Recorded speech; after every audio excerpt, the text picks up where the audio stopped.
যিনি ইরানের প্রতি সহানুভূতি দেখাচ্ছেন তিনি ইসরায়েলে অক্টোবরের হামলার নিন্দা করেননি। সোনিয়া গান্ধীর মন্তব্যের সমালোচনা ইসরায়েলের রাষ্ট্রদূত। ইসরায়েল ইরানের যুদ্ধে ভারতের উচিত ইরানকে সমর্থন করা। সম্প্রতি এমন দাবি জানিয়ে ভারতের নিরপেক্ষতার সমালোচনা করেছেন কংগ্রেসের রাজ্যসভার সংসদ তথা প্রাক্তন সভানেত্রী সোনিয়া গান্ধী। এর সঙ্গে ইরানের ওপর ইসরায়েলের লাগাতার হামলা নিয়েও কড়া নিন্দা জানিয়েছেন তিনি।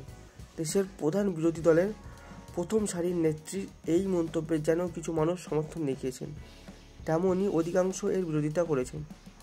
এবার এই প্রসঙ্গে মন্তব্য করলে ভারতে নিযুক্ত ইসরায়েলের রাষ্ট্রদূত রিউভেন আজার। কড়া সমালোচনা রিউভেন আজারের।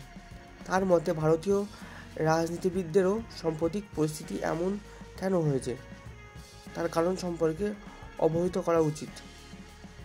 যিনি ইরানের প্রতি সহানুভূতি দেখাচ্ছেন তাকে ইসরায়েলের অক্টোবরের হামলার নিন্দা সেভাবে করতে দেখা যায়নি, যা অত্যন্ত হতাশাজনক। ইসরায়েলে গত 3 দশক ধরে ইরান যে আগ্রাসী নীতি দেখিয়ে যাচ্ছিল সেটাকে উপেক্ষা করা একেবারেই গ্রহণযোগ্য বলে আমার মনে হয়। প্রসঙ্গত বর্তমানে দুই দেশের যুদ্ধ পরিস্থিতি আরও ভয়াবহ রূপ নিয়েছে, কারণ এই যুদ্ধে এবার সরাসরি নাক গলিয়েছে আমেরিকা। ইতিমধ্যেই ইরানের 3টি গোপন পরমাণু কেন্দ্রে হামলা চালিয়েছে মার্কিন বায়ুসেনা। এরপর থেকে কার্যত বড়সড় চাপে পড়েছে ইরান। এই হামলা যে একেবারে সঠিক এবং নির্ভুল ছিল তা দাবি করছে ইসরায়েল ও আমেরিকা।